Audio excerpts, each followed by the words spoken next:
How to minimize YouTube on your Android phone. Hi guys, welcome back to our channel. Today in this video, I'll show you how to minimize YouTube on an Android phone. So if you find this guide helpful, please consider subscribing and liking the video. This feature is really very useful.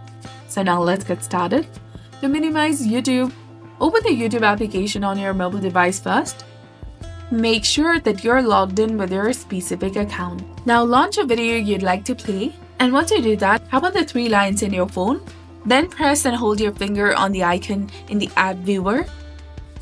Drag it to the area that says drop here for a pop-up view.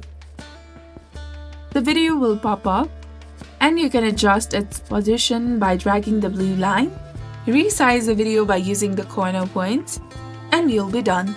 Here you can simply browse and play different videos you'd like to on YouTube. So this was all about it. If you found this guide helpful, please like, share, and subscribe. Thanks for watching. See you in the next one.